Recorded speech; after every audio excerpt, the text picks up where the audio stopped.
ప్రసాదమునకు సదాకాలము ఆరాధన స్తుతి స్తోత్ర నమస్కారములు కలుగును గాక. పితా పుత్ర పవిత్రాత్మకు మహిమ కలుగును గాక.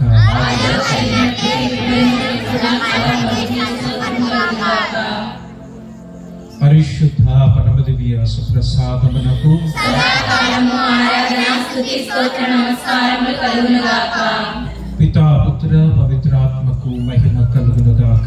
ఆదిలో కలిగినట్లే ఇప్పుడు సదాకాలము స్తుతి కలుగును గాక. పరిశుద్ధ పరమ దివ్య సుప్రసాదమునకు సదాకాలము ఆరాధన స్తుతి స్తోత్ర నమస్కారములు కలుగును గాక. పితా పుత్ర పవిత్రాత్మకు మహిమ కలుగును గాక. ఆదిలో కలిగినట్లు ఇప్పుడు సదాకాలము స్తుతి స్తోత్రం కలుగును గాక. క్రీస్తునాథుని యందు ప్రియమైన సహోదరి సహోదరులారా, దేవుని బిడ్డలారా, ఈ ఆరాధన ప్రారంభించబోయే ముందు రెండు సత్యాలను మన మనసులో పెట్టుకుందాం. ఒకటి, మన మధ్య ఉన్నది సాక్షాత్తు ఆ యేసుక్రీస్తు ప్రభువే. విశ్వాసం లేని వారికి ఇది కేవలం ఒక అప్పము మాత్రమే. కానీ విశ్వాసంతో చూడగలిగితే మనకి ప్రభు కనపడతాడు. మన ముందుంది సాక్షాత్తు యేసుక్రీస్తు ప్రభువే. ఆ సృష్టికర్త తన తాను తగ్గించుకుని మనతో నివాసం ఉండటానికి, మన దీవించటానికి,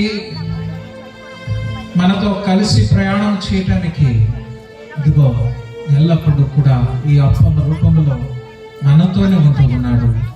మన బలపరుస్తున్నాడు, మన దీవిస్తూ ఉన్నాడు, కాచి కాపాడుతూ ఉన్నాడు. కాబట్టి మన విశ్వాసాన్ని పెంపొందింపు చేయమని ప్రతి ఒక్కరూ కూడా దేవుని ప్రార్థిద్దాం.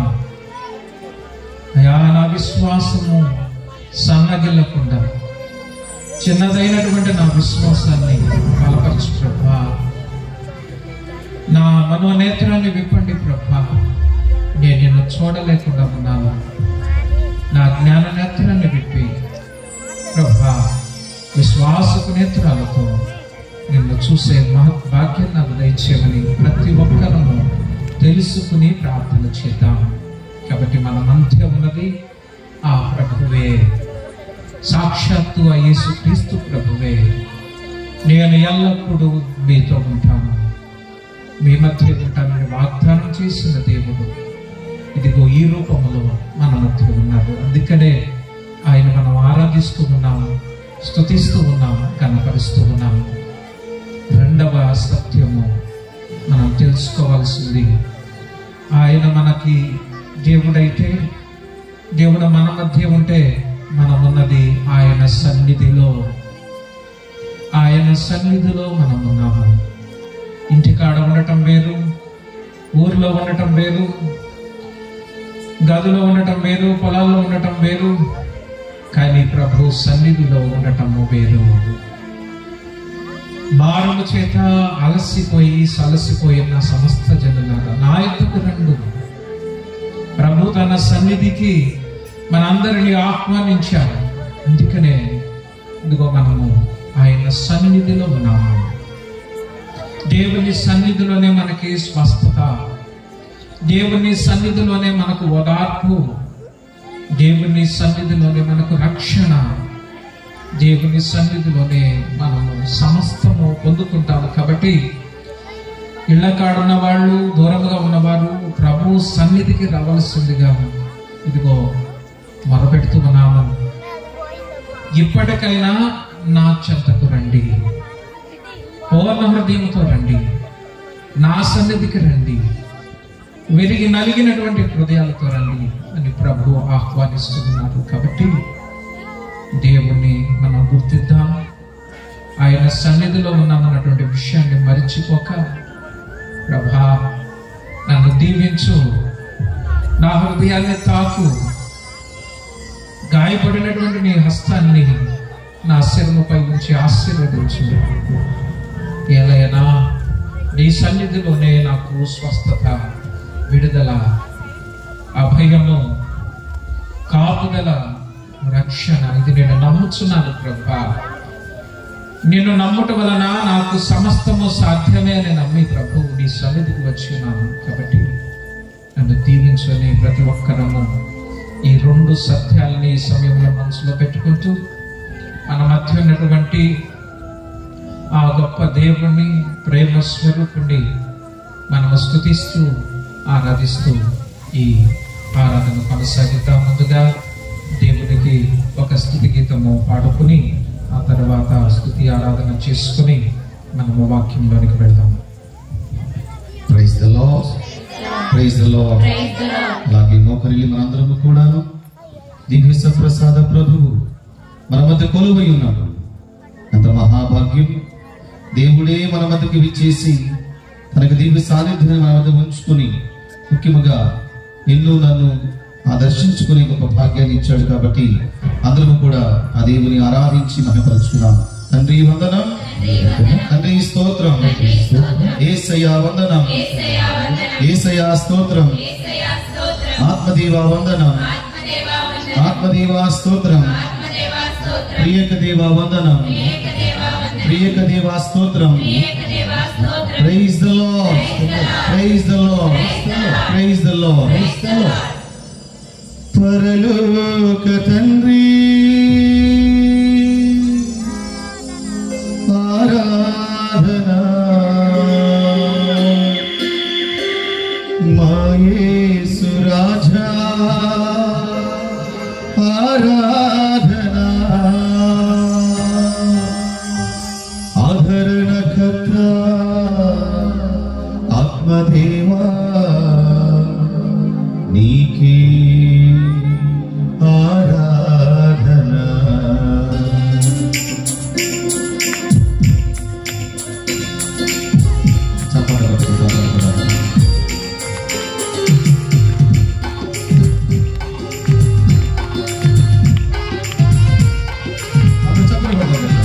సంతోషముగా, ఆనందముగా దేవుని యొక్క దివ్య సాన్నిధ్యం కాబట్టి అందరము కూడా దేవుని చప్పట్లు కొడుతూ వందనాలు చేసుకుంటున్నారు.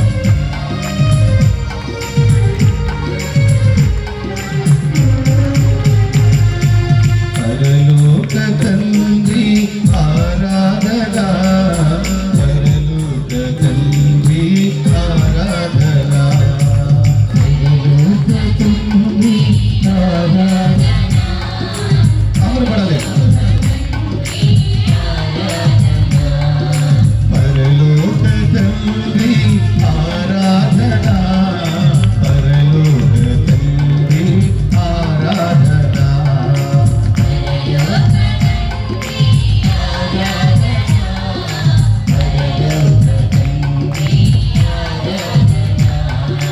పరలోక తండ్రి ఆరాధనా,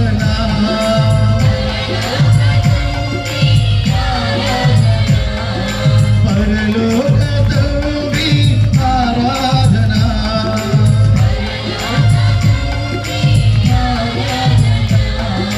పరలోక తండ్రి ఆరాధనా, పరలోక తండ్రి ఆరాధనా. యేసునామం జయ జయ, క్రీస్తునామం జయ జయ, యేసునామం జయ జయ, క్రీస్తునామం జయ జయ, యేసునామం జయ జయ, క్రీస్తునామం జయ జయ, యేసునామం జయ జయ, క్రీస్తునామం జయ జయ, యేసు రక్తం జయ జయ, క్రీస్తు రక్తం జయ జయ, యేసు రక్తం జయ జయ, క్రీస్తు రక్తం జయ జయ, యేసునామం జయ జయ, క్రీస్తునామం జయ జయ, యేసునామం జయ జయ, క్రీస్తునామం జయ జయ. ఆరాధన చేసిన అందరూ కూడా మా రక్షకుడైన యేసయ్యను కూడా ఆరాధించిన పిల్లారా, మన గళము విప్పి, మన పెదవులు విప్పి, హృదయాన్ని విప్పి ఆ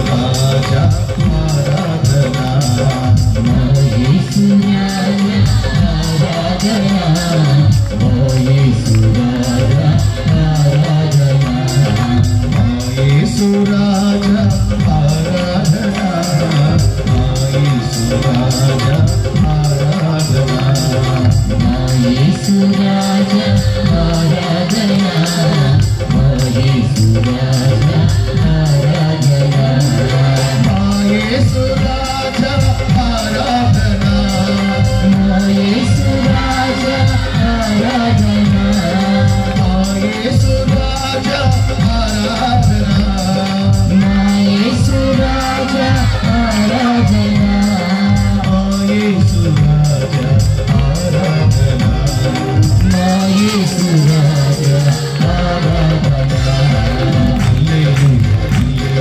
స్తుతి మహిమ హల్లెలూయా హల్లెలూయా ఘన మహిమ హల్లెలూయా హల్లెలూయా స్తుతి మహిమ హల్లెలూయా హల్లెలూయా ఘన మహిమ హల్లెలూయా హల్లెలూయా స్తుతి మహిమ హల్లెలూయా హల్లెలూయా ఘన మహిమ హల్లెలూయా హల్లెలూయా స్తుతి మహిమ హల్లెలూయా హల్లెలూయా ఘన మహిమ ఆదరణకర్తమైన పవిత్రాత్మ దేవా మా పైకి దిగిరవయ్యా ఈ సమయంలో ఈ ఆరాధన సమయంలో నువ్వు ఆరాధిస్తూ ఉండగా నువ్వు మహిమపరుస్తూ ఉండగా ప్రభువా, మా పైకి వేచి చేసి వచ్చి అందులో మాతో అభిషేకించి విడుదల దీవించయ్యా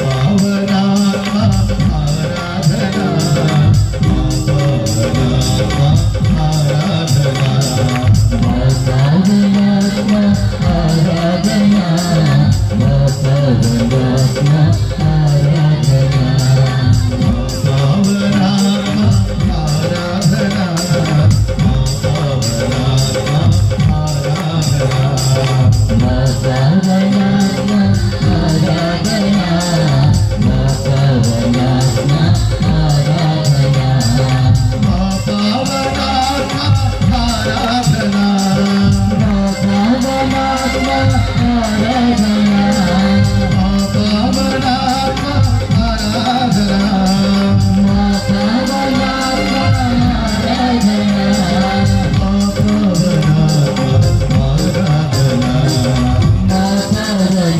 మా పావనాత్మ ఆరాధనా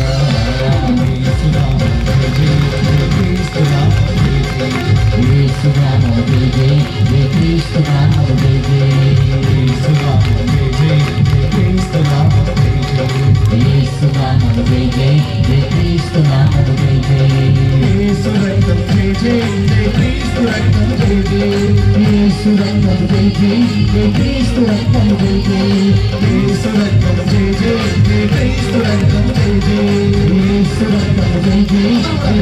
రక్తం జయ జయ యేసు నామం జయ జయ జయ క్రీస్తు నామం జయ జయ యేసు నామం జయ జయ జయ క్రీస్తు నామం జయ జయ యేసు నామం జయ జయ జయ క్రీస్తు నామం జయ జయ యేసు నామం జయ జయ జయ క్రీస్తు నామం జయ జయ యేసు నామం జయ జయ జయ క్రీస్తు నామం జయ జయ యేసు నామం జయ జయ జయ క్రీస్తు రక్తం జయ జయ యేసు రక్తం జయ జయ జయ క్రీస్తు రక్తం జయ జయ యేసు రక్తం జయ జయ జయ క్రీస్తు రక్తం జయ జయ యేసు రక్తం జయ జయ జయ క్రీస్తు రక్తం జయ జయ యేసు రక్తం జయ జయ జయ క్రీస్తు రక్తం జయ జయ యేసు రక్తం జయ జయ జయ క్రీస్తు నామం జయ జయ యేసు నామం జయ జయ జయ క్రీస్తు నామం జయ జయ యేసు నామం జయ జయ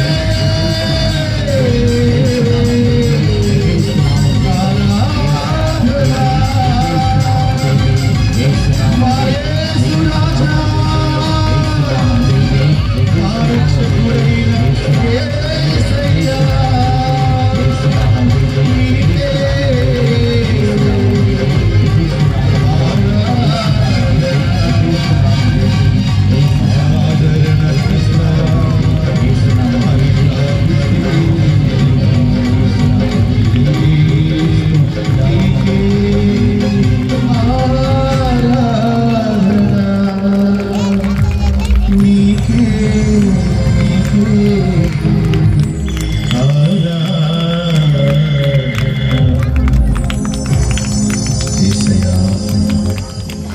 నా రక్షకుడైన ప్రభువా, దివ్య సప్రసాద రూపాన మా మధ్య కొలువై ఉన్న ప్రభువా, నీకే ఆరాధన, నీకే మహిమ, నీకే ఘనత. Praise the lord, praise the lord, praise the lord. కూర్చుందాం. మన గురువులు దేవుని యొక్క వాక్యాన్ని మనకు అందిస్తారు. Praise the lord.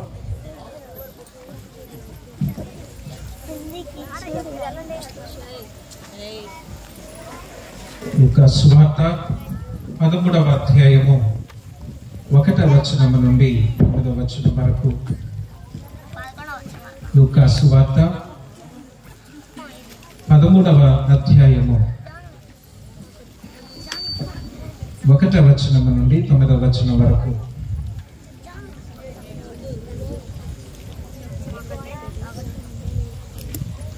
ఆ సమయమున కొందరు బలులు సమర్పించినప్పుడు పిలాతు గలిలయ దేశీయులను చంపిన విషయమును యేసుతో చెప్పిరి. అందుకు యేసు, అట్లు చంపబడిన ఈ గలిలయ వాసులు తక్కిన గలిలయ వాసుల కంటే ఎక్కువ పాపులని మీరు తలంచుచున్నారా?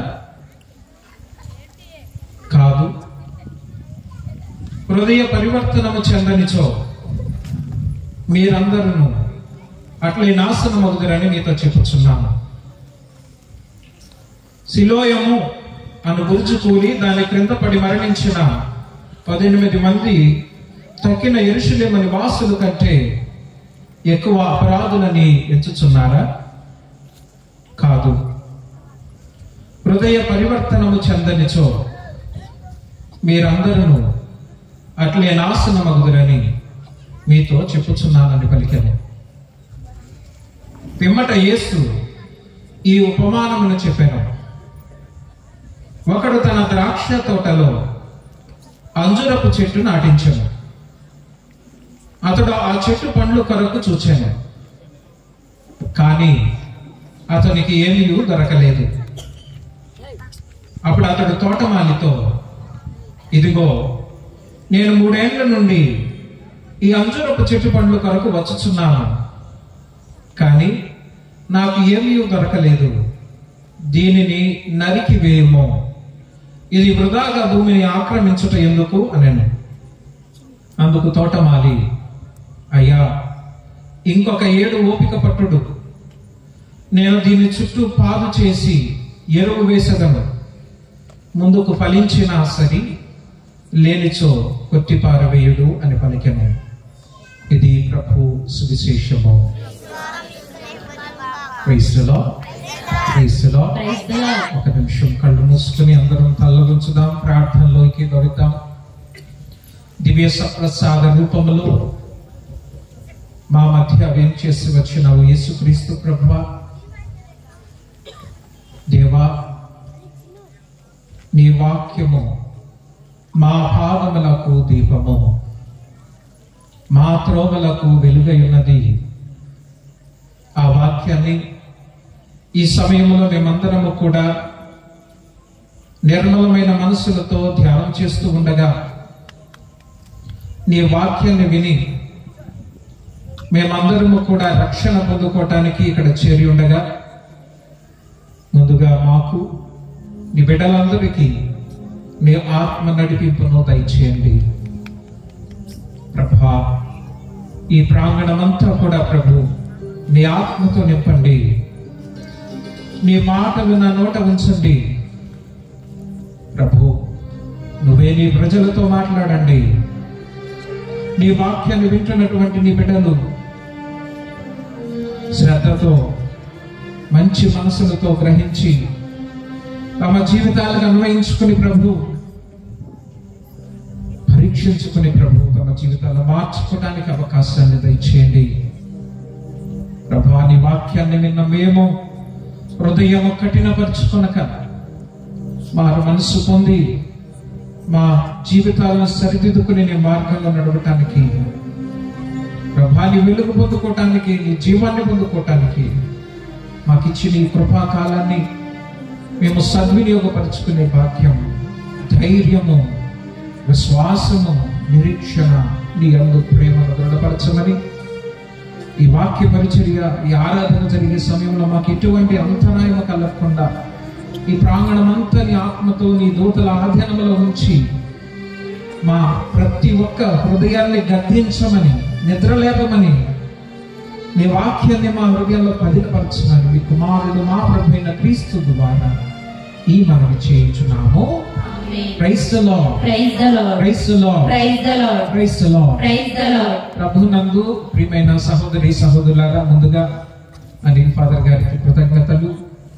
మరి ఒకసారి కేవలం బిడ్డలైన మేమందరినీ కూడా ఈ విధంగా కలుసుకోవటానికి నాకు చాలా సంతోషంగా ఉన్నది.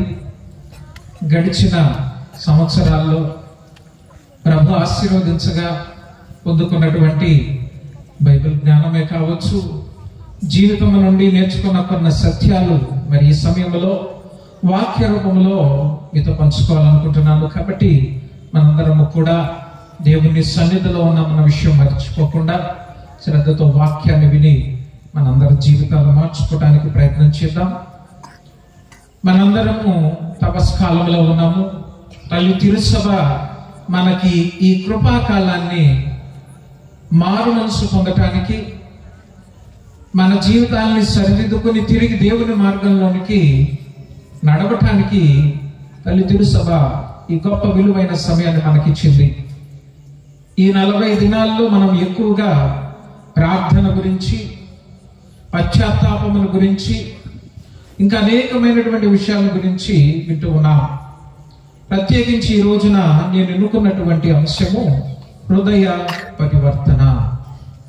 Praise the lord, praise the lord, praise the lord. హృదయము పరివర్తన చెందటము. ఇదే విషయాన్ని ప్రభు ఒక చక్కటి ఉపమానంలో మనందరికీ కూడా బోధించాడు. ఆ ఉపమానము మనకు అర్థమయ్యే విధంగా చిన్న మాటల్లో చెప్పుకోవడానికి ప్రయత్నం చేద్దాం. ఒక వ్యక్తికి ఒక ద్రాక్ష తోట ఉన్నది. జాగ్రత్తగా వినండి, ఫలించేటువంటి ద్రాక్ష తోట. ఆ వ్యక్తి ఆ ఫలించేటువంటి ఆ ద్రాక్ష తోటలో ఒక అంజూరపు చెట్టును నాటించాడు. అది నాటబడి 3 సంవత్సరాలైనది. ఒక ప్రక్క ద్రాక్ష తోటలు, ఆ ద్రాక్ష మొక్కలు చక్కగా పెరిగి పెద్దవుతూ మరి ఫలించే దశకు వచ్చినవి. మరో ప్రక్క 3 సంవత్సరాలు అయినప్పటికీ కూడా ఈ అంజూరపు చెట్టు పెరిగి పెద్దదై ఆకులు పూలు వృక్షము దృఢముగా పెరుగుతుంది, కానీ ఫలాలు మాత్రము ఇవ్వటం లేదు. ఎన్ని సంవత్సరాలు ఎదురు చూశాడు? 3 సంవత్సరాలు ఎదురు చూశాడు. ప్రతి సంవత్సరము కూడా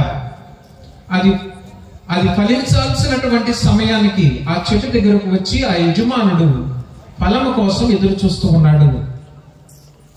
కానీ ఏమైంది? యజమానుడికి ఏ ఫలము కూడా దక్కలేదు. నిరుత్సాహపడి ఎంత సమయం ఇచ్చినప్పటికీ కూడా, ఇది ఫలించడానికి కావలసిన ప్రతి శ్రద్ధ తీసుకున్నప్పటికీ కూడా ఇది ఫలించకపోవటం గమనించినటువంటి ఆ యజమాని, ఆ తోట యజమానుడు వచ్చి తోటమాలిని పిలిచి, ఇది ఇక్కడ ఉన్నట వ్యర్థము, ఈ చెట్టును నరికివేయము, ఇది వృధాగా ఇక్కడ స్థలాన్ని ఆక్రమిస్తూ ఉన్నది. 3 సంవత్సరాలు బట్టి ఈ చెట్టు ఫలిస్తుందని నమ్మి ఇక్కడకు వచ్చి ఈ ఫలముల కోసం ఎదురు చూస్తూ ఉన్నాను, కానీ ఇది ఏ ఫలితాన్ని కూడా ఇవ్వటలేదు. కాబట్టి ఇది ఇక్కడ ఉండటం వృధా. కాబట్టి దీన్ని నరికి వేయమన్నప్పుడు తోటమాలి ఉన్నాడమ్మా, అయ్యా ఇంకొక 7 ఓపిక పడతా, ఇంకొక 7 ఓపిక పట్టు, ఇంకొక సంవత్సరం ఇంకా ఎక్కువ జాగ్రత్త తీసుకుంటాను, ఇది ఫలించటానికి ఇంకా ఎక్కువ శ్రద్ధ తీసుకుంటాను, వచ్చే సంవత్సరానికి ఫలించినా ఫలిస్తుంది, లేకపోతే నువ్వు అన్నట్లు ఏం చేద్దాం, ఈ చెట్టును నరికి వేద్దాం. Praise the lord, praise the lord, praise the lord, praise the lord, praise the lord. తండ్రి వందనం, తండ్రి స్తోత్రం, యేసువా వందనం, యేసువా స్తోత్రం, ఆత్మదేవా వందనం, ఆత్మదేవా స్తోత్రం, Praise the Lord. Praise the Lord. Praise the Lord. Praise the Lord. Praise the Lord. Praise the Lord. ప్రభునందు ప్రియమైన దేవుని బిడ్డలారా, ఈ ఉపమానం అనే అనుదిన జీవితంలో ఒక ఉదాహరణ ద్వారా పంచుకోవాలనుకుంటున్నాను. ఉదాహరణకు తల్లి తండ్రి కష్టపడి శ్రమపడి కూలికి వెళ్ళి తమ బిడ్డను చదివించుకోవాలన్నటువంటి ఆశతో ఒక మంచి పాఠశాలలో జాయిన్ చేశారనుకుందాం. ఈ బాబు లేదా ఈ పాప కష్టపడి చదవటానికి, బాగా చదువుకుని మంచి ఉన్నత స్థానానికి చేరడానికి కావలసినటువంటి సదుపాయాలన్నీ కూడా తల్లిదండ్రులు ఇచ్చారు అనుకుందాం. కష్టపడి రోజు పనిచేసే వాళ్ళకి బిడ్డలకు సమకూర్చాలనేటువంటి ఆలోచనతో ఎంతో శ్రమపడి కష్టపడి మరి సమకూర్చాలనేటువంటి ఆలోచనతో తల్లిదండ్రులు బిడ్డను స్కూల్కి పంపిస్తూ ఉన్నారు. కానీ ఈ బిడ్డడు స్కూల్కి కొన్నిసార్లు వెళ్ళట్లేదు. స్కూల్కి వెళ్ళినా కానీ చెప్పే పాఠాలు వింటలేదు. ఆ బిడ్డకు కావలసిన ప్రతిదీ కూడా అందించబడింది. కానీ పరీక్షలు వచ్చి మార్కులు పరీక్షలు రాసిన తర్వాత ఉత్తీర్ణత, ఈ ప్రోగ్రెస్ కార్డ్ అంటారు, అది ఇచ్చేసరికి అతనికి మంచి మార్కులు రాలేదు. కాబట్టి తండ్రి తల్లి ఎంతో దుఃఖానికి గురై బిడ్డలతో అంటారు, అయ్యా నీకు చేయాల్సిందంతా మేము చేశాం, నువ్వు చదువుకోవడానికి కావలసిన ఏర్పాట్లన్నీ కూడా చేశాం, కానీ నువ్వేమో సరిగ్గా చదవట్లేదు. ఎందుకు చదవట్లేదు? ఈ ఉపమానం విన్నప్పుడు మనకి ఈ చిన్న అనుదిన జీవిత ఘట్టం కూడా గుర్తుకు రావాలి. దేవుడు కూడా ప్రియమైన విశ్వాసులారా, మనము ఫలించటానికి మనందరినీ కూడా ప్రభు ఎక్కడైతే ఫలిస్తామో అక్కడ మనల్ని నాటి ఉన్నాడు. ఫలించే ద్రాక్ష తీగల్లాగా మనం ఉన్నామా, లేదా ఫలింపనటువంటి అంజూరపు మొక్కలాగా ఉన్నామా? ఈ ఉపమానంలో కొన్ని విషయాలు గుర్తించుకోవాలి. ఈ అంజూరపు చెట్టు పెరగలేదా అంటే పెరిగింది. ఆకులు పువ్వులు కొమ్మలు బాగా ఎత్తుగా పెరిగింది. కానీ ఒకటి చేయలేదేంటి? ఫలాలను ఇవ్వలేదు. ఒక రైతు అడగవచ్చు, ఎక్కడుంది పొరపాటు? ఈ చెట్టు ఎదగడానికి కావలసిన ప్రతి శ్రద్ధ నేను తీసుకున్నాను, నీళ్లు పెట్టాను, ఎరువేశాను, జాగ్రత్తగా శ్రద్ధ తీసుకున్నాను, సూర్యరశ్మి అందుతుంది, మరి ఎందుకు ఈ చెట్టు ఎదగట్లేదు? తప్పకుండా రెండు కారణాలు అయి ఉంటాయి. ఒకటి, మొట్టమొదటిది, ఆ చెట్టుకు ఫలించటము ఇష్టము లేదు. ఏంటది? ఆ చెట్టుకు ఫలించటము ఇష్టం లేదు. మీ బిడ్డను మీరు ఉదాహరణకు మరోలా అనుకోవద్దు. అమ్మా నువ్వు నన్ను స్కూల్కి పంపించినా కాలేజీ పంపించినా నాకు చదువుకోవటం అనేది ఇష్టమో లేదు. నువ్వు ఎక్కడికైనా పంపి, ఫలిస్తాడా? కాబట్టి ఈ చెట్టు కూడా, ఆ చెట్టు హృదయ కాఠిన్యము గమనించండి. ఆ చెట్టుకు ఫలించటము ఇష్టం లేదు. అన్ని పొందుకుంది. నీరు పెట్టావా, నీరు తాగింది. ఎరువు వేసావా, ఎరువు తీసుకుంది. కావలసిన అన్ని కూడా పొందుకుంది. కానీ నేను తిరిగి ఏమి ఇవ్వను నా యజమానికి, నాకు ఇష్టం లేదు ఇవ్వటం. మన జీవితంలో కూడా దేవుడి నుండి చాలా పొందుకుంటాము. దేవుడు మనల్ని బహుగా దీవించాడు, ఆశీర్వదించాడు. నువ్వు మోకరించి ప్రార్థించగా అడిగిన చాలా దీవెనలు దేవుడి నుండి నువ్వు పొందుకుని ఉన్నావు. మరి తిరిగి దేవునికి ఫలం ఇవ్వటానికి నీకు అడ్డుగా వచ్చేది ఏంటి? ఈ చెట్టు ఫలించపోవటానికి మొట్టమొదటి కారణం, ఆ చెట్టుకి ఫలించటం ఇష్టం లేదు, ఇవ్వటం ఇష్టం లేదు. రెండవది, రైతు అడగొచ్చు, ఎక్కడ లోపము? బహుశా ఈ చెట్టుకి ఏమంటారు, తెగుల, ఏదన్నా పురుగు పట్టిందేమో, అందుకని ఈ చెట్టు ఎదగటం లేదు. పారాసైట్ అంటారు ఇంగ్లీష్లో.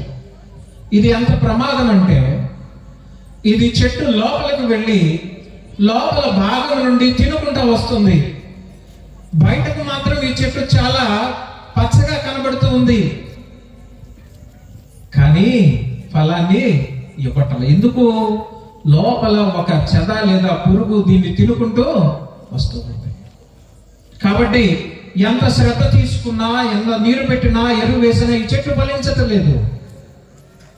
ప్రియమైన విశ్వాసులారా, దేవుని బిడ్డలారా, గమనించండి. మనము కూడా దేవుని సన్నిధిలో ఉన్న మనము, ప్రభు వాక్యాన్ని వింటున్న మనము ఈరోజు మనం ప్రశ్నించుకోవాల్సిన మొట్టమొదటి ప్రశ్న, నువ్వు నేను కూడా నాటబడ్డాము కదా, ఫలించడానికి నాటబడ్డాము కదా. మనం ఫలించడానికి దేవుడు మనకు కావలసిన ప్రతి ఆశీర్వాదాన్ని ఇచ్చాడు కదా. మరి నేను ఫలిస్తూ ఉన్నానా? దేవునికి నువ్వు ఫలాన్ని ఇస్తూ ఉన్నావా? ఒకవేళ నువ్వు ఫలాన్ని ఇస్తే ఎటువంటి ఫలాన్ని ఇస్తూ ఉన్నావు? పాత నిబంధనలో ద్రాక్ష తోటను గురించి ఒక పాట పాడుతూ యెషయా గ్రంథము 5వ అధ్యాయము 2వ వచనం నుండి మనం చదువుకుంటే మనకు అర్థమవుతుంది. యెషయా గ్రంథము 5వ అధ్యాయం 2వ వచనం నుండి అక్కడ ఒక గీతము పాడుతూ ఉన్నాడు. నేను చెప్తాను. నా స్నేహితుని ద్రాక్ష తోట గురించి నేను ఒక పాట పాడాలనుకుంటూ ఉన్నాను. ఏం చేశాడు? ఈ ద్రాక్ష మొక్కను తీసుకొచ్చినప్పుడు దాన్ని నాటే ముందు అక్కడ ఉన్నటువంటి రాళ్ళు, రప్పలు, అక్కడ ఉన్నటువంటి చెత్తనంతా కూడా ఏరి పారేసి ఆ భూమిని సాగు చేసి అక్కడ ద్రాక్ష తోటను నాటాడు. ఆ ద్రాక్ష మొక్కలను నాటాడు. నాటిన తరువాత అది ఫలించడానికి కావలసిన ఏర్పాట్లన్నీ కూడా చేశాడట. ఆ ద్రాక్ష చెట్లు కూడా ఫలించాయి. కానీ ఆ ఫలాలు ఎలా ఉన్నాయమ్మా? పొల్లటి ద్రాక్షలను ఇచ్చింది. ఒకసారి వాక్యం చదువుకుందాం. అతడు ఆ తోటను త్రవ్వి రాళ్ళేరు వేసి మేలైన ద్రాక్ష తీగలు నాటెను. తోట నడుమ బుజులు కట్టి రసము తీయటకు తొట్టిని తొలిపించెను. అతడు ద్రాక్ష పండ్ల కొరకు ఎదురు చూచెను. కానీ ఆ తోట పుల్లటి కాయలు కాచెను. చాలు. ఆ తోట ఎలాంటి కాయలు ఇచ్చిందమ్మా? పుల్లటి కాయలను ఇచ్చింది. పుల్లటి కాయలు ఎవరైనా ఇష్టపడతారా? తీయటి కాయలు మనం చాలా ఇష్టపడతాం. ఈ ద్రాక్ష తోట ఇశ్రాయేలు ప్రజలకు చిహ్నంగా ఉన్నది. ఈ ఇశ్రాయేలు ప్రజలను దేవుడు బానిసత్వం నుండి తీసుకుని వచ్చి పాలు తేనెలు ప్రవహించే ఒక గొప్ప ప్రదేశమును, కానా అనే ప్రదేశాన్ని దేవుడు ఎన్నుకుని అక్కడ ఉన్నటువంటి రాళ్ళు, రప్పులు అనగా అక్కడ ఉన్నటువంటి ప్రజలను, అక్కడ ఉన్నటువంటి రాజ్యాలన్నిటిని కూడా దేవుడు తొలగించి ఆ గొప్ప ప్రాంతంలో ఈ బిడ్డలను నాటాడు. ఇశ్రాయేలు ప్రజలు వారు చక్కగా ఫలించి బాగా సమృద్ధిగా అభివృద్ధి చెందుతారు అనుకున్నాడు దేవుడు. కానీ వీరు ఎలాంటి పళ్ళు ఇచ్చారమ్మా? దేవునికి తిరిగి ఏమి ఇచ్చారు? పుల్లటి ద్రాక్ష పళ్ళు ఇచ్చారు. దేవుడు అసహించుకునేటువంటి పనులు వీరందరూ కూడా చేశారు. ఐగుప్తు నుండి తోడుకొచ్చినటువంటి ఆ దేవుణ్ణి మర్చిపోయారు. ఆ దేవునికి బదులుగా మరొక దైవాన్ని, విగ్రహ ఆరాధన చేస్తూ ఉన్నారు. ప్రియమైన విశ్వాసులారా, దేవుని బిడ్డలారా, దేవుడు తన ప్రజలకు 10 ఆజ్ఞలు ఇచ్చినప్పుడు మొట్టమొదటి ఆజ్ఞ ఇచ్చాడు. ఏంటి? నేను తప్ప మీకు మరొక దేవుడు లేదు. నూతన నిబంధనకు వచ్చేసరికి నీ దేవుడైన ప్రభుని నీ పూర్ణ హృదయంతో, పూర్ణ మనసుతో, పూర్ణ శక్తితో, పూర్ణ ఆత్మతో నువ్వు ఆరాధించాలి, ప్రేమించాలి. ఈ తపస్కాలంలో మనందరము కూడా ప్రశ్నించుకోవాల్సిన ప్రశ్న, నేను దేవునికి ఎలాంటి ఫలాలను ఇస్తూ ఉన్నాను? దేవుని ఆజ్ఞలను పాటిస్తూ ఉన్నానా లేదా? దేవుణ్ణి నేను ఆరాధిస్తూ ఉన్నానా లేదా? ఈ తపస్కాలంలో ప్రత్యేకంగా నేను తీసుకున్నటువంటి ఒక నిర్ణయము, నేను, నాది, నా వారు అనే మాటలు రాకుండా సంభాషణ చేయడానికి ప్రయత్నం చేయటం. గమనించండి, నీకు నువ్వు చాలా ముఖ్యమైపోతే నిన్ను నువ్వు ఆరాధించుకున్నట్లే. ఇక దేవుణ్ణి ఆరాధించడానికి నీకు సమయం ఎక్కడిది? మొత్తము నేను అనే ఈ అహంకారములో నేను నిండిపోయి ఉంటే దేవునికి స్థానం ఎక్కడ? కాబట్టి ఈ తపస్కాలంలో మనం మొట్టమొదటి చేయాల్సిన పని, నేను అనే దీన్ని పెరికి వేసి నా దేవుడు, praise the lord, praise the lord, praise the lord. లేకపోతే మనందరం మనల్ని మనమే ఆరాధించుకుంటూ ఉన్నాం, మనల్ని మనమే పొగుడుకుంటూ ఉన్నాం. నా అంతటి వాడు లేడు, నాకు అసాధ్యమైనది ఏది కూడా లేదు, నేనున్నాను, నన్ను నేను నిరూపించుకుంటాను. ఈ తపస్కాలంలో నీ గురించి కాదు, దేవుని గురించి ఎక్కువ ఆలోచన చేయి. Praise the lord. కాబట్టి ప్రియమైన విశ్వాసులారా, దేవుని వాక్యాన్ని వింటూ మనము నేర్చుకుంటున్నటువంటి పాఠము, మనం నాటబడ్డాము, ఫలించడానికి నాటబడ్డాము. ఈ ఫలించడానికి కావలసిన ఏర్పాట్లన్నీ దేవుడు చేశాడు. కాబట్టి నేను దేవునికి ఎలాంటి ఫలాన్ని ఇస్తున్నానో ధ్యానం చేసుకుందాం. దేవుడు నన్ను బహుగా దీవిస్తున్నాడు, బహుగా ఆశీర్వదిస్తున్నాడు. తిరిగి దేవునికి ఏమిస్తున్నాను? దేవుడు నీ కొబ్బరికాయని అడిగాడా? క్రొవ్వొత్తులు వెలిగించమని అడిగాడా? దండల పూలు చల్లమని అడిగాడా? దేవుడు ఏమడిగాడు? మనం హృదయ, ప్రైజ్ ది లార్డ్. నీ హృదయం కావాలి దేవునికి, నా హృదయం కావాలి దేవునికి. దేవుడు నా నుండి అడిగినటువంటిది మన హృదయంలో ఆయనకి చోటు. నీ హృదయంతో నిన్ను నువ్వు పూర్ణంగా నింపేసుకున్నప్పుడు, ఈ లోక ఆశలతో నింపేసుకున్నప్పుడు, అహంకారంతో, గర్వముతో, స్వార్థంతో నన్ను నేను నింపేసుకున్నప్పుడు దేవునికి చోటేది? కాబట్టి మనందరం ఆలోచన చేయాలి, నేను నువ్వు ఎందుకు ఫలించట్లేదు? ఫలించాలంటే మనం ఏం చేయాలి?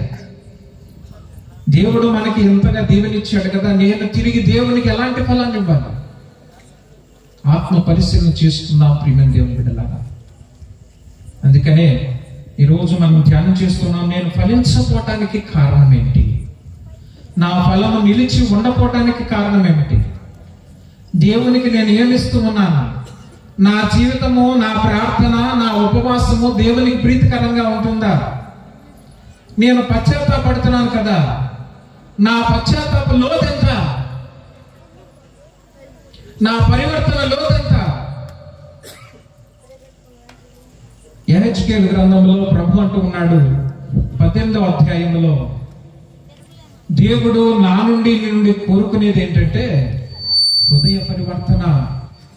యెహెజ్కేలు గ్రంథము 18వ అధ్యాయము 21వ వాక్యం నుండి ఒకసారి చదువుకుందాం. దుష్టుడు తన పాపముల నుండి వైదొలిగి నా చట్టములు పాటించినేని, చదువమ్మా, న్యాయసమ్మతమైన మంచి పనులు చేసినేని చావును తప్పించుకొని బ్రతుకును. అతని పాపములు పరిహారమగును. అతని మంచి పనులకు గాను అతడు బ్రతుకును. దుర్మార్గుడు చనిపోవటం వలన నాకు సంతోషము కలుగునా. అతడు తన పాపము నుండి వైదొలుగుట వలన కాదా?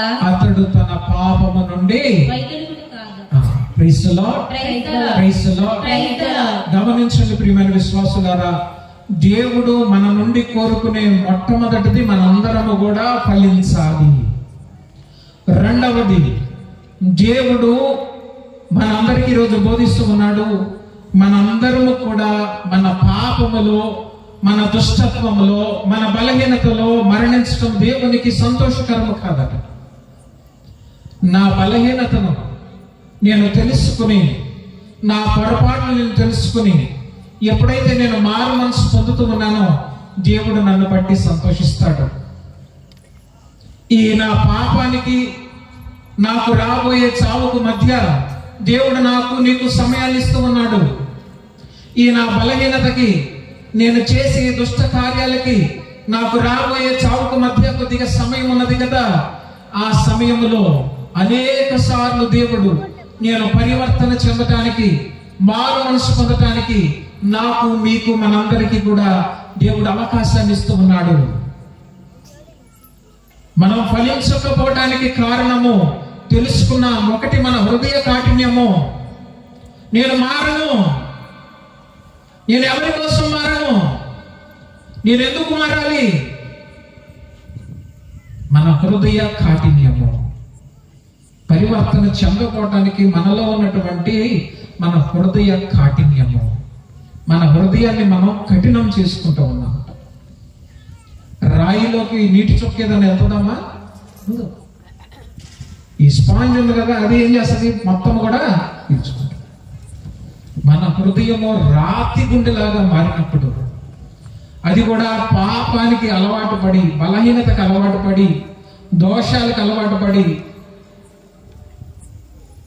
ఒక రాయిలాగా మారినప్పుడు దేవుని ప్రేమ తప్ప మరి ఇంకేది కూడా ఆ కఠిన హృదయాన్ని మార్చలేదు. కాబట్టి మనలో చాలా మంది మన హృదయాన్ని కఠినం చేసుకుంటూ ఉన్నాము.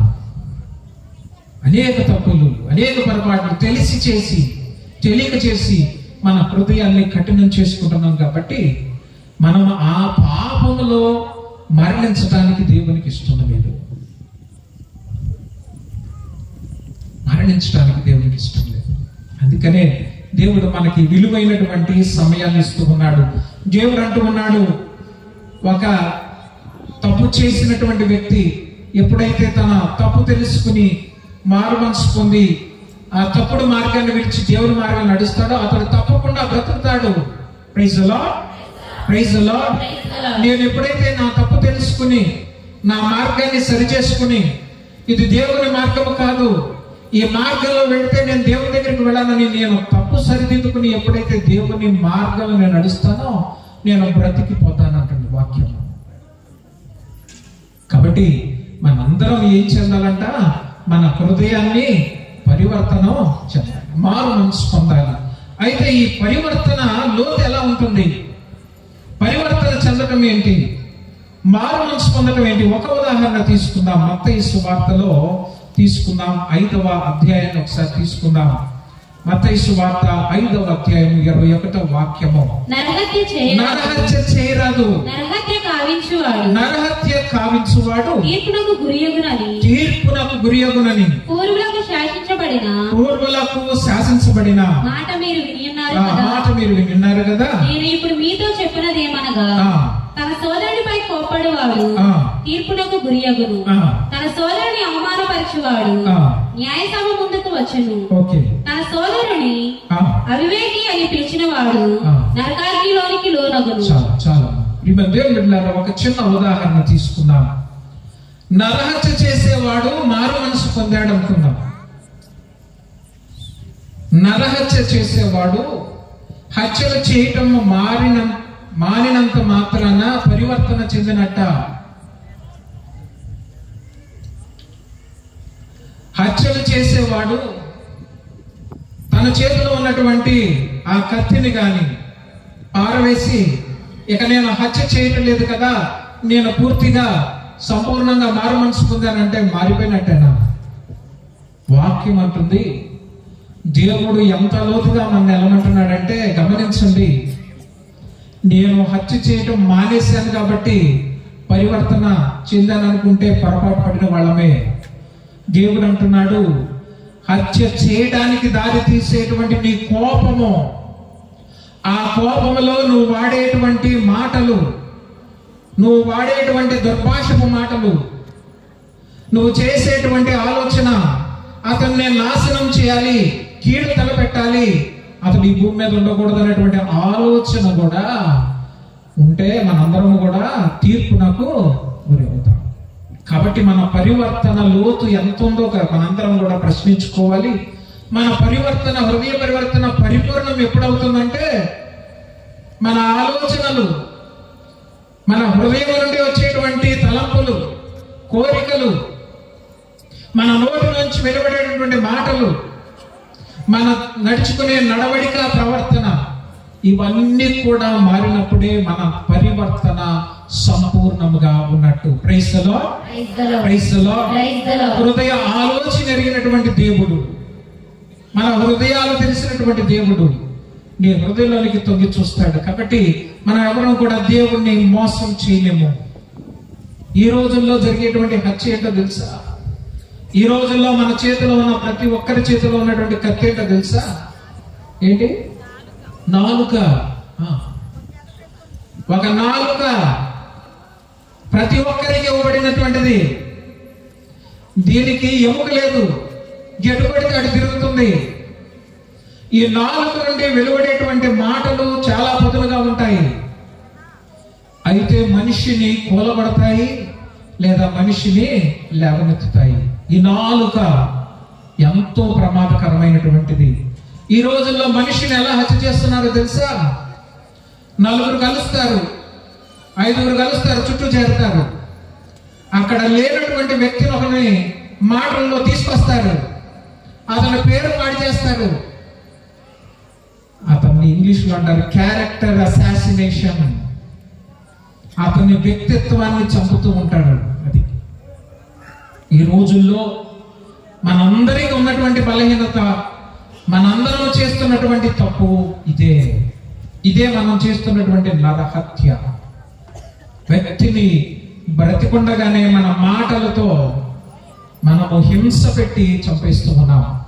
మత్తయి సువార్త 27వ అధ్యాయంలో మనం చదువుకున్నట్లయితే మనకి ఈ 14 స్థలాలు ధ్యానం చేసే ముందు, ప్రభును సిలువనకు అంటగొట్టే ముందు ఒక పని అక్కడ ఉన్నటువంటి వారు చేశారు. మత్తయి సువార్త 27వ అధ్యాయము 27వ వచనం నుండి ఒకసారి చదువుకుందామా? అప్పుడు రాష్ట్ర పాలకుని సైనికులు యేసును రాజభవన ప్రాంగణమునకు తీసుకుని పోయి ఆయన చుట్టూ సైనికులను అందరూ సమకూర్చిరి. వారు యేసు వస్త్రములను వలిచి, జాగ్రత్తగా గమనించండి ఏం చేశారు, ఎలా చేశారు. సైనికులు చుట్టూ చేరారు.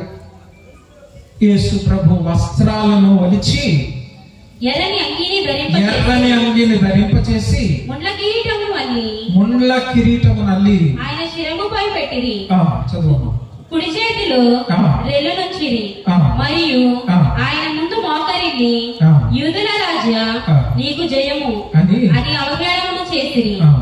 ఆ సైనికులు ఆయనపై ఉమ్మివేసి ఆయన చేతులని రెల్లును తీసుకొని తలపై మోదిరి. వారికి పరిహాసింప పిమ్మట అంగీని తీసివేసి ఆయన వస్త్రములను ఆయనకు ధరింపచేసి శిలువ వేయుటకై తీసుకొని పోయి. ఏం చేశారమ్మా? పిలాతు యేసు ప్రభుని మరణ తీర్పునకు మరి తీర్పు తీర్చిన తర్వాత ఈ సైనికులు యేసు ప్రభు ఒక చోట తీసుకెళ్లి ఆయనకి ఎర్రని అంగి ఒకటి ధరింపచేసి ముండ్ల కిరీటం పెట్టి ఆయన మీద ఉమ్ము మూసి పిడికిలతో గుద్ది యూదుల రాజా అని హేళన చేస్తూ ప్రభుని చులకనగా ఎంతో తీవ్రముగా అవమానించారు. ఎప్పుడైతే క్రైస్తవుల్ని దేవుని బిడ్డలమైనటువంటి మనం కూడా మన సంఘములో, మన కుటుంబములో మన సహోదరుని గాని మన సహోదరుని గాని లేనిపోయినటువంటి మాటలతో, నిందలతో మనం అవమానానికి గురి చేసినప్పుడు, వారి పేరును పాడు చేసినప్పుడు, వారిని నాశనం చేయాలన్నటువంటి ఆలోచన మనలో కలిగినప్పుడు, వారికి కీడు తలపెట్టినప్పుడు యేసు ప్రభుకి ఏం చేశారో ఈ రోజు మనందరం అదే చేస్తున్నాం. కాబట్టి ఒకసారి ఆలోచన చేయాలి. ఒకటి, దేవుడు మనకిచ్చిన ఈ కృపాకాలము నేను మారటానికి, నాలోకి నేను తొంగి చూసుకుని, మనలోనికి మనం తొంగి చూసుకుని, నేను ఎంత దుష్టుడను, నేను దేవునికి ఎంత ద్రోహం చేశాను, దేవునికి నేను ఎంత దూరం అయిపోయాను, ఇతరులను నా మాటలతో ఎంతగా హింసిస్తూ ఉన్నాను, నేను ఇతరులను ఎంతగా మోసం చేస్తూ ఉన్నాను, ఇతరులను అవమానిస్తూ ఉన్నాను, ఎవరు ఈ తప్పు చూడలేదని అనుకుంటూ ఉన్నాను అని మనం అనుకుంటున్నాం. ఈ సమయం పడింది మనం సరిదిద్దుకోవటానికి. కాబట్టి మనం చేయాల్సిందిదే, మన హృదయ పరివర్తనము చెందాలి. ఈ అంశము ప్రతిదానికి అన్వయిస్తుంది. ఇక్కడ ఉన్నటువంటి ప్రతి ఒక్కరికి, నాతో సహా మనందరికీ మన బలహీనతలు తెలుసు. మనం ఎంత కోపంగా ఉంటామో మనకు తెలుసు. ఆ కోపంలో ఎన్ని దుర్భాషలు వాడతామో మనకు తెలుసు. నువ్వు పలికినటువంటి మాట మళ్ళీ నువ్వు తిరిగి తీసుకోలేవు. ఒకసారి ఫిలిప్ నేరీ గారి దగ్గరికి ఒక వ్యక్తి పాప సంకీర్తనం చేయడానికి వచ్చాడు. పాప సంకీర్తనము ఈ ఫిలిప్ నేరీ గారు తన డైరీలో రాసుకున్నారు. అందుకని ఈ కథ మనందరికీ తెలుపబడింది. లేకపోతే పాప సంగీతంలో చెప్పబడింది ఎక్కడ కూడా ఎవరికి కూడా తెలియదు. ఫిలిప్ నేరీ గారి దగ్గరికి వచ్చి, అయ్యా నేను ఎంతో మంది పేరు పాడు చేశాను. చేసినా చేయపోయినా లేనిపోయిన మాటలు చెప్పి వారి గురించి దుష్ప్రచారం చేశాను. వారిని ఇతరుల ముందు చెడు చేశాను, అబద్ధీకులను చేశాను, ఎన్నో మాటలు మాట్లాడాను, నా నాలుగుతో తప్పు చేశాను, నన్ను క్షమించండి ఫాదర్ గారు అని చెప్పాడట. నాకు పరిహారాన్ని దయచేయండి, క్షమాపణ దయచేయండి. మనందరికీ తెలుసు, ఈ రోజుల్లో ఫాదర్ గారు అయితే ఒక పరలోక జపమో లేదా బైబిల్లో ఒక మాటను ప్రార్థన చేయమని లేదా ఒక కీర్తన చెప్పమని చెప్తూ ఉంటారు. ఆ రోజుల్లో ఫిలిప్ నేరి పునీతులు ఒక మాట చెప్పారు, ఇప్పుడు నువ్వు ఇంటికి వెళ్ళు, ఒక కోడిని తీసుకుని రా నా దగ్గరికి. ఆ తీసుకొచ్చేటప్పుడు నువ్వు ఒక పని చేయాలి. ఏంటంటే ఆ కోడుకున్నటువంటి ఒక్కొక్క రెక్కను నువ్వు తీసివేసి విరిచి పారేసుకుంటూ దారిలో రావాలి నా దగ్గరికి. నా దగ్గరికి వచ్చేసరికి నీ దగ్గర ఒక్క రెక్క కూడా కోడికి ఉండకూడదు. అలాగే వచ్చాడు. అయిపోయిందండి నా పాప పరిహారం లేదు, ఇప్పుడే మొదలవుతుంది. నువ్వు ఇప్పుడు వెళ్ళి ఏం చేయాలి? నువ్వు రెక్కలు ఏవైతే విసిరేసావో ఏరుకుని రమ్మన్నాడు. ఇదెలా సాధ్యం ఫాదర్ గారు? ఇదెలా అవుతుంది? ఎప్పటికే ఆ రెక్కలు గాలికి ఎక్కడెక్కడికో వెళ్ళిపోయాయి. ఇతరుల గురించి మనం మాట్లాడే చెడు, ఇతరుల గురించి మనం వారి పేరు పాటు చేసినప్పుడు, వారిని హేళన చేసినప్పుడు, వారు చేయని తప్పు కూడా మనం వారిని నిందించినప్పుడు, ఆ మాటలు నీతో నీ సోదరుడితో ఆగవు. ఊరులు ఊరులు ఊరులు దాటి దేశాలకు వెళ్తాయి. ఈ రోజుల్లో స్మార్ట్ ఫోన్లు వచ్చాయి. ఈ స్మార్ట్ ఫోన్లో మన గురించి మాట్లాడడం కన్నా ఎక్కువగా ఇతరుల గురించి మాట్లాడుతున్నాం. అన్లిమిటెడ్ అంటే ఎంతసేపు అయినా మాట్లాడుకోవచ్చు. ఇదివరకు అయితే అమ్మ అసలు ఫోన్ ఎత్తడానికే ఇష్టపడేవాళ్ళు కాదు. ఎందుకు? ఫోన్ చేసిన వాళ్ళకి కట్ అవుతాయి, ఫోన్ ఎత్తిన వాళ్ళకి కూడా కాలు ఛార్జెస్ కట్ అయ్యాయి. అందుకనే కొద్దిసేపే మాట్లాడేవాళ్ళు. తర్వాత ఫోన్ చేసే వాళ్ళకే కట్ అయ్యాయి కానీ ఫోన్ చేసే వాళ్ళకి డబ్బులు కట్ అయ్యాయి కాదు. కాబట్టి ఎంతసేపు అయినా నువ్వు మాట్లాడు, నేను మాత్రం వినటానికి సిద్ధంగా ఉన్నాను. ఇప్పుడు ఫోన్ చేసే వాళ్ళకి, ఫోన్ వినే వాళ్ళకి కూడా అన్లిమిటెడ్, ఎంతసేపు అయినా నువ్వు మాట్లాడుకోవచ్చు. ఎవరి గురించి మాట్లాడుతున్నారమ్మా? దేని గురించి మనం మాట్లాడుతున్నాం? ఎంతమంది పేరు మనం తీస్తూ ఉన్నాం? ఎలాంటి మాటలు మనం మాట్లాడుతూ ఉన్నాం? ఎంత సమయాన్ని మనం ఈ స్మార్ట్ ఫోన్ లో గడుపుతూ ఉన్నాం? చర్చలు, ఇతరుల గురించి, పాలిటిక్స్, ఇవన్నీ చేస్తూ ఉన్నాం.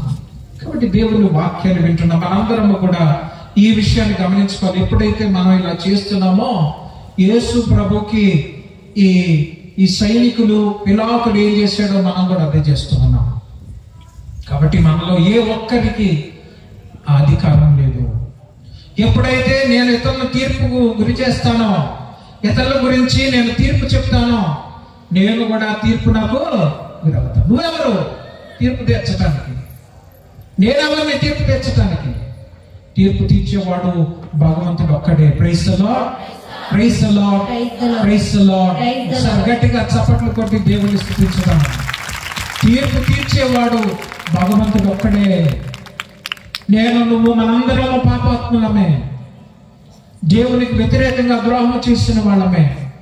కాబట్టి ఈ సమయాన్ని మన తప్పు తెలుసుకోవడానికి దేవుడు మనకిచ్చి ఉన్నాడు. మనము హృదయ పరివర్తన చెందటానికి దేవుడు మనకి ఇచ్చి ఉన్నాడు. కాబట్టి మరి ఒకసారి ఈ ప్రశ్నని వేసుకున్నా, నేను ఎందుకు ఫలించలేకపోతున్నాను? నా ఫలం ఎందుకు నిలవలేకపోతుంది దేవునితో? నేను నా హృదయాన్ని కఠినం చేసుకున్నానా? దేవుని మాటలు నేను లెక్క చేయటం లేదా? లేదా నాలో పాపం అనేది నిండుకుపోయి ఉన్నదా? పాపం అనే తెగులు నన్ను లోపల నుండి తినివేస్తుందా? బహుశా అందుకనే నాలో మంచి ఫలితాలు, మంచి ఫలము లేకుండా ఉన్నదా? కాబట్టి అందుకని నేను ఫలించలేకపోతున్నాను. కాబట్టి మరి ఏం చేయాలి? నేనేం చేయాలి? హృదయ పరివర్తన చెందాలి. అంటే నా పాపాన్ని నేను విడిచిపెట్టాలి. ఏంటి హృదయ పరివర్తన? ఏంటి నేను పొందవలసిన మారు మనసు? నువ్వెవరినైనా మోసం చేస్తున్నావా? నీ మోసాన్ని ఆపేసాయి. ఈ హెచ్కేలు 18వ అధ్యాయంలో మాట ఉంటది, ఎవరి పాపానికి వారే బాధ్యులని రాసిపడి ఉంది. ఫాదర్ గారు అతను 100 రూపాయలు మోసం చేస్తున్నాడు, నేను 10 రూపాయలేనండి మోసం చేసేది. కారణాలు ఎత్తుక్కోవడం కాదు, పాపము పాపమే. ఎప్పుడైతే నేను చేసే మోసాన్ని నేను ఆపేస్తున్నానో నేను హృదయ పరివర్తన చెందినట్టే. దేవుని కోసం నేను పాపాన్ని విడిచిపెడతాను. ఎప్పుడైతే నాకు కోపం ఎక్కువ, నేను గర్విష్ఠిని, అహంకారిని, కానీ నా దేవుని మాట నేను విని నా కోపాన్ని నేను తగ్గించుకుని మారు మనసు పొందుతున్నానో నేను దేవుని మార్గంలో ఉన్నట్టే. ఎప్పుడైతే నేను తప్పుడు మార్గంలో నడుస్తూ ఉన్నానో నాకు తెలుసు ఇటు నడవద్దు, ఈ మార్గంలో వెళ్ళొద్దని దేవుడు వాక్యం నాకు గద్దిస్తూ ఉన్నది. ఆ విషయాన్ని నేను ఎప్పుడైతే గ్రహించుకుని ఆ మార్గాన్ని విడిచిపెట్టి తగ్గించుకుని దేవుని మార్గం వెళ్తున్నానో దేవుడు నా బట్టి సంతోషిస్తున్నాడు. అందుకని లోకా సువార్తలో ఏముంది? 99 మంది నీతిమంతుల కన్నా ఒక్క వ్యక్తిని, ఒక్క పాపాత్ముడు హృదయ పరివర్తన చెందినప్పుడు పరలోకములో గొప్పగా సంతోషం ఉంటుంది. గట్టిగా చప్పట్లు కొట్టి దేవుని స్తుతించుదాం. Praise the lord, praise the lord. అందుకనే వాక్యం అంటుంది, నువ్వు హృదయము పరివర్తన చెందినప్పుడు, మన తప్పులు తెలుసుకుని మారు మనసు పొందినప్పుడు మన విషయమై దేవుడు ఎంతో సంతోషిస్తాడు. ఇదే దేవుడు మన నుండి కోరుకుంటున్నాను. మనం మన పాపంలో మరణించడం దేవునికి సంతోషాన్ని తీసుకురాదు. మన పాపంలో మనం మరణించడం, మన శోధనలో మనం ఎన్నుకున్నటువంటి మార్గంలో తప్పుడు మనం మరణించడం దేవుడికి సంతోషాన్ని తీసుకురాదు. కాబట్టి మనందరం కూడా ప్రార్థన చేస్తూ మరో ప్రక్క ప్రయత్నం చేయాలి. ప్రయత్నం చేయకుండా ఏది కూడా మనం సాధించలేము. ప్రయత్నం చేయకుండా ఆఖరికి తప్పు చేయకుండా ఉండటానికి కూడా మనం ప్రయత్నం చేయాలి, లేకపోతే సాధించలేము. ఈ రోజుల్లో మనందరం కూడా ఉపవాసం చేస్తున్నామా? ఉపవాసం చేస్తున్నారా? ప్రార్థన చేస్తున్నారా? ధర్మక్రియలు చేస్తూ ఉన్నారా? ఇవన్నీ కూడా మనం మారడానికి చేస్తూ ఉన్నాం. ఇవన్నీ కూడా మనం దేవుని దగ్గరికి వెళ్ళడానికి చేస్తూ ఉన్నాం. దేవునికి ఇష్టమైనటువంటి మనిషిగా, వ్యక్తిగా మారడానికి చేస్తూ ఉన్నాం. అయితే ఒకరు చెప్పారని మనలో ఎవరూ కూడా మారం. ప్రియమైన దేవుని బిడ్డలారా గమనించుకోండి, మనకు ఒకరు చెప్పారని మనం ఎవరు కూడా మారం. ఈ వాక్యాన్ని వింటారు, ఇంటికి వెళ్ళిపోతారు. యదా రాజా తదా ప్రజా, అంతే. బాగా చెప్పాడు, ఏం చెప్పాడు తెలియదు. అది కాదు ఈరోజు మనం తెలుసుకోవాల్సింది. భయం చేత మారుట కన్నా, బాధ వలన మారే కన్నా, ప్రేమ వలన మనలో ప్రతి ఒక్కరిలో మార్పు రావాలి. భయంతో మారామనుకోండి, నాకు ఒక అనారోగ్యం వచ్చింది, ఈ అనారోగ్యంలోనే నేను చనిపోతానేమో అన్న భయం నీలో ఉంది. ఇప్పటివరకు నేను దేవుని సన్నిధికి వెళ్ళలేదు, నాకు ఈ అనారోగ్యం వచ్చింది, నేను దేవుని సన్నిధికి వెళ్తే ఈ అనారోగ్యం తగ్గిపోతుందేమో అని నువ్వు ప్రతి ఆదివారం దేవుని సన్నిధికి వచ్చి ప్రార్థన చేస్తూ ఉన్నావు. నీ ఆరోగ్యము తగ్గిపోయింది, నువ్వు కూడా గుడికి రావటం మానేశావు. అంతవరకే నీ మార్పు. భయం వల్ల కలిగినటువంటి మార్పు ఇదిగా దేవుడు మనల్ని కోరుకునేది. బాధ వల్ల కలిగినటువంటి మార్పు ఇది కాదు దేవుడు మనల్ని కోరుకునేది. ప్రేమ, నా దేవునికి నా మీద ఉన్నటువంటి ప్రేమ. నేను తప్పు చేశాను, నేను పొరపాటు చేశాను, కానీ దేవుడు నా కోసం మరణించాడు. నాకు రావాల్సిన శిక్ష ఆయన మీద వేసుకుని ఆయన మరణించాడు. అందుకని ఈ 14 స్థలాల్లో చదివేటప్పుడు, ప్రభువా నా పాపాలు నువ్వు, నీ శిలువ భారంగా ఉన్నది, అది చెక్క శిలువ భారం కాదు, నా పాపముల యొక్క భారమే, అది భారంగా మారింది ప్రభువా. కాబట్టి నువ్వు ఇంత దుఃఖపడుతూ, ఇంత శ్రమ పడడం చూసి నేను హృదయ పరివర్తన చెందాలి. ఒక వ్యక్తిని మార్చేది దేవుని ప్రేమ ఉండాలి. అందుకనే మళ్ళీ చెప్తున్నాను, మన ప్రేమ, మన మార్పుకు కారణము దేవుడు మన మీద చూపించినటువంటి ప్రేమ కావాలి. ఎప్పుడైతే ఈ ప్రేమే కారణమవుతుందో ఆ మార్పు ఎక్కువ కాలం ఉంటుంది. Praise the lord. Praise the lord. ప్రేమ వలన కలిగినటువంటి మార్పు ఎక్కువగా ఉంటుంది. నా దేవుడు నేను ప్రేమిస్తున్నాను కాబట్టి ఆ ప్రేమను నేను, లేదా నా దేవుడు నన్ను ప్రేమిస్తున్నాడు కాబట్టి ఆ ప్రేమను నేను పోగొట్టుకోను. ఆ ప్రేమను నేను పోగొట్టుకోను.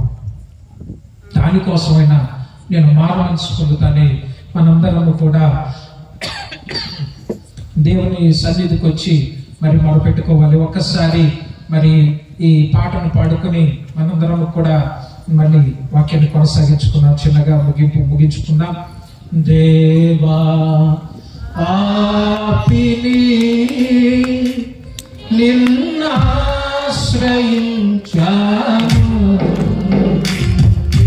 ప్రేమ చూపించి నన్నాదుకోవయ్యా. దేవా పాపిని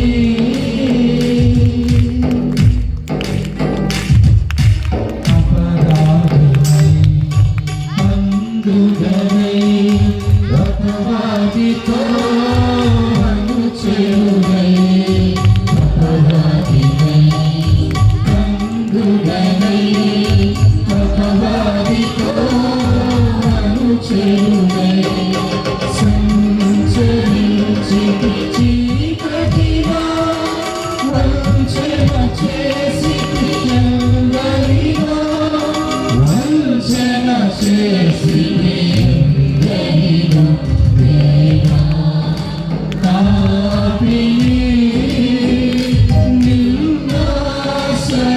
నిన్నాశ్రయించాను, ప్రేమ చూపించి నన్నాదుకోవయ్యా. దేవా పాపిని. తండ్రి వందనం, తండ్రి స్తోత్రం, యేసువా వందనం, యేసువా స్తోత్రం, ఆత్మదేవా వందనం, ఆత్మదేవా స్తోత్రం. Praise the lord, praise the lord, praise the lord. చివరిగా ఒక మాట చెప్పుకుని మనము వాక్యాన్ని ముగించుకుందాం. ఒకటి, మనం ఫలించాలన్నది దేవుని కోరిక. ఎందు నిమిత్తము మనం ఫలించలేకపోతున్నామో కారణం తెలుసుకున్నాము. మన దోషాల వలన మనం ఫలించలేకపోతూ ఉన్నాం. కఠినమైన హృదయం వల్ల ఫలించలేకపోతున్నాం. కాబట్టి దేవుడు మనందరినీ హృదయ పరివర్తన చెంది మారు మనసు పొంది ఆయన సన్నిధికి రమ్మంటున్నాడు. మరి మన ఫలము నిలిచి ఉండాలంటే, అధికంగా మనం ఫలించాలంటే ఏం చేయాలో ఒక్క మాట చెప్పుకుని ముగించుకుందాం. ప్రభు నూతన నిబంధనలో యోహాను సువార్త 15వ అధ్యాయంలో ఒక మాట అంటున్నాడు, ద్రాక్షవల్లిని నేను, మీరు రెమ్మలు. ఏ ద్రాక్ష తీగైతే ద్రాక్ష చెట్టును అంటి పెట్టుకుంటూ ఉంటుందో అది అధికముగా ఫలిస్తుంది. నేను లేకుండా మీరు ఏమీయో చేయరు. Praise the lord, praise the lord. మనము ఫలించాలంటే, సమృద్ధిగా ఫలించాలంటే, మన ఫలము నిలిచి ఉండాలంటే మనం ఇదిగో ఈ ప్రభుని అంటి పెట్టుకుని ఉండాలి. పాత నిబంధనలో మనం నాటబడిన వాళ్ళము, నూతన నిబంధనలో అంటు కట్టబడిన వాళ్ళము. Praise the lord, praise the lord. గట్టిగా చప్పట్లు కొట్టి దేవుని స్తుతించుదాం. భూమిలో నాటబడ్డాము. ఇక్కడ ప్రభు ఇంకా ఒక లోతైనటువంటి అర్థాన్ని ఇస్తున్నాను. నువ్వు నేను వేరు కాదు, నువ్వు నీకు నాకు దూరం లేదు, నువ్వు తీగవు, నేను ద్రాక్షవల్లిని, నువ్వు నేను ఎక్కడున్నానో నువ్వు అక్కడే ఉంటావు. నువ్వు నా నుండి వేరు అవ్వలేదు, నాలో నువ్వు ఒకటి. నువ్వు నన్ను అంటి పెట్టుకుంటే నీకు జీవం ఉంటుంది, నువ్వు ఫలిస్తావు, నువ్వు అధికంగా ఫలిస్తావు. కానీ మన బలహీనత వల్ల ఏం చేస్తామో చెప్తాను. ఒక చిన్న కథ ద్వారా చెప్తాను. ఈ కథ తర్వాత మనం వాక్యాన్ని ముగించుకుందాం. ఒకసారి ఒక చెట్టు, అలా తర్వాత చెట్టుకున్నటువంటి ఒక కొమ్మ మాట్లాడుకుంటున్నాయంట. చిన్న పిల్లలకు అర్థమయ్యే విధంగా, అందరికి అర్థమయ్యే విధంగా చెప్తున్నాను, జాగ్రత్తగా. Praise the lord, praise the lord. ఈ చెట్టును ఈ కొమ్మ మాట్లాడుకుంటూ ఉన్నాయంట. కొమ్మ గ్రహించుకుంది, నేను ఇప్పుడు దృఢముగా ఉన్నాను, పూలు పళ్ళు చక్కగా అందంగా ఉన్నాను. అజ్ఞానంలో ఆ కొమ్మ చెట్టుతో ఉందంట, నేను ఇప్పుడు బాగా ఫలించాను కాబట్టి నీ నుండి వేరవుదాం అనుకున్నాను అన్నమాట. ఏముంది? నీ నుండి చెట్టు ఉందంట, నువ్వేం అడుగుతున్నావో నీకు తెలియదు.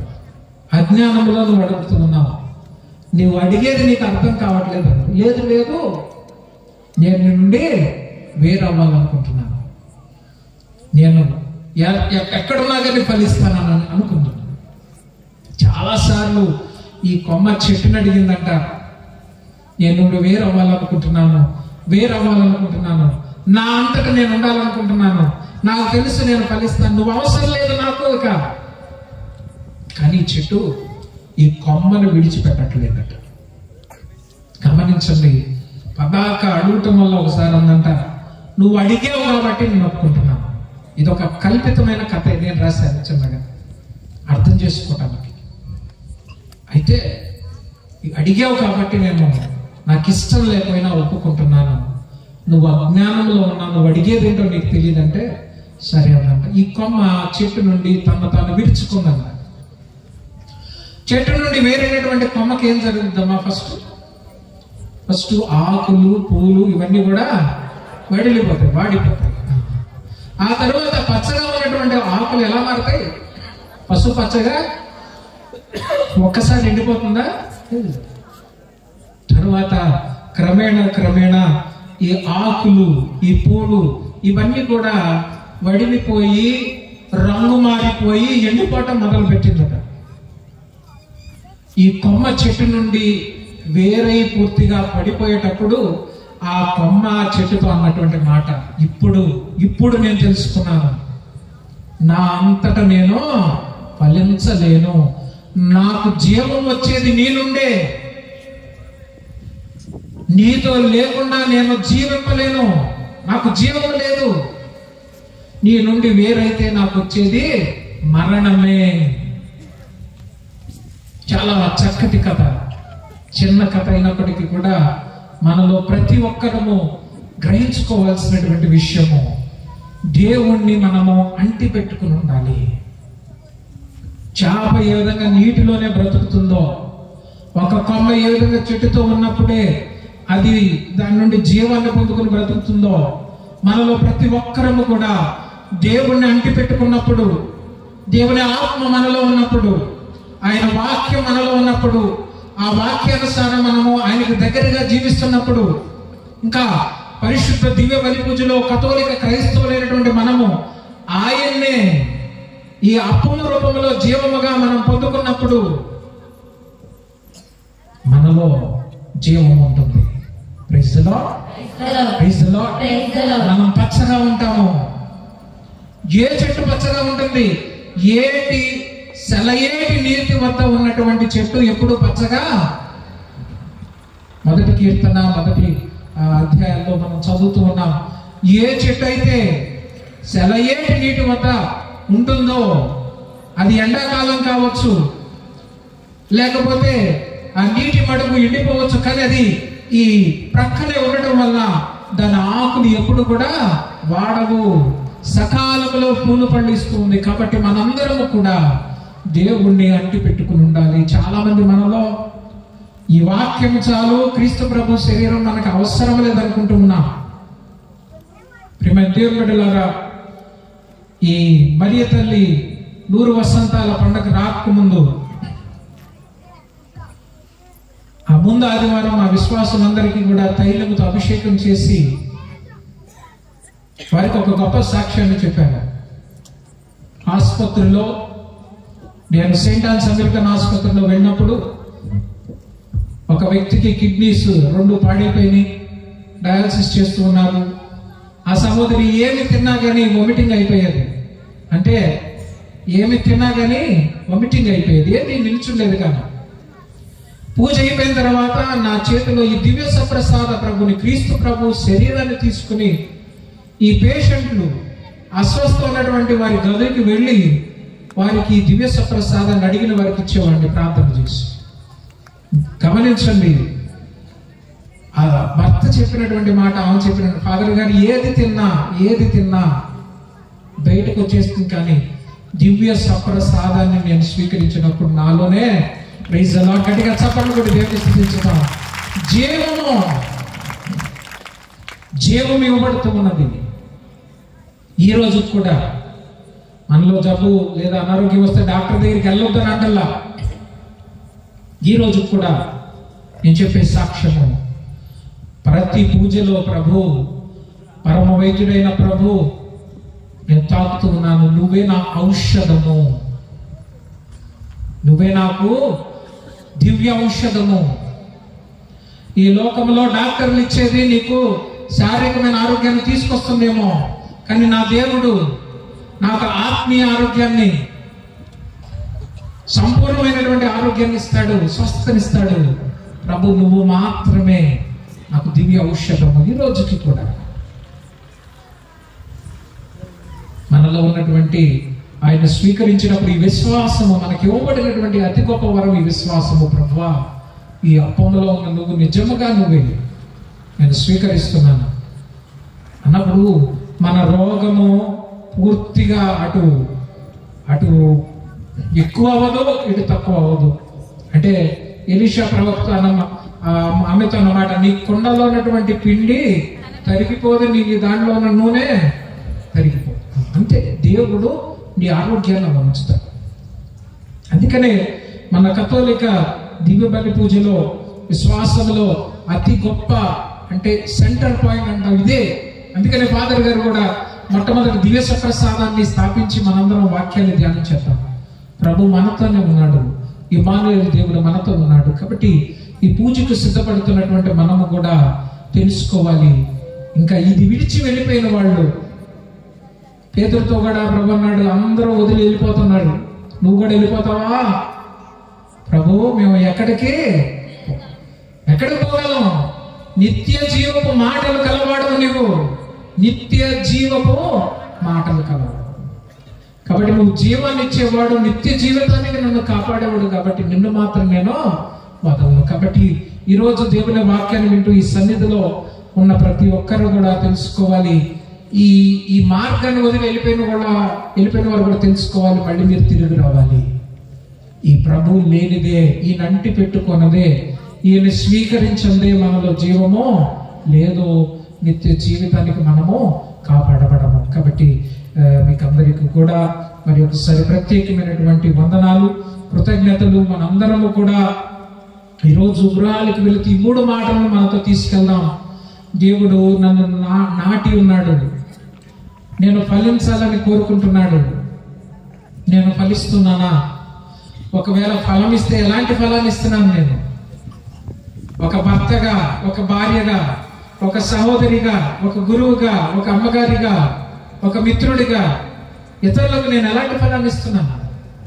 దేవుడు నన్ను బట్టి సంతోషిస్తున్నాడా లేదా? ఒకవేళ దేవుడు నా జీవితాన్ని బట్టి సంతోషించకుండా నేనేం చేయాలి? హృదయ పరివర్తన చెందాలంటున్నాడు, మారు మనసు పొందాలంటున్నాడు.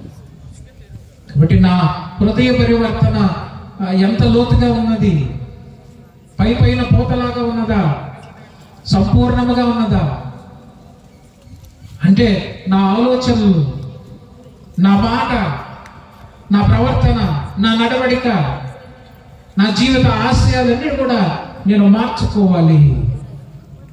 ఇవన్నీ జరగాలంటే నేను పాపాన్ని విడనాడాలి, ఆ ప్రభుని అంటి పెట్టుకోవాలి. అప్పుడే నేను ఫలిస్తాను. నా ఫలము, మనం ఫలిస్తాము, మన ఫలము నిలిచి ఉంటుంది, మన ఫలము సంపూర్ణముగా అవుతుంది. దేవుడు మనందరినీ దీవించి కాపాడుగాక. Praise the lord, praise the lord, praise the lord. అందరం లేచి నిలబడి మనకి ఇవ్వబడిన ఈ ఉగ్రవత్తులు అందరం కూడా వెలిగించుకున్నాం. కొద్ది గాలి వస్తుంది, కొద్దిగా అందరూ కూడా కొద్దిగా మీ చేతులు పెద్దవి చేసుకుని దాన్ని ప్రొడక్ట్ చేసుకుని అందరూ కూడా గాలి బలంగా ఇస్తుంది. దేవుని వాక్కుని ఎవరైతే విని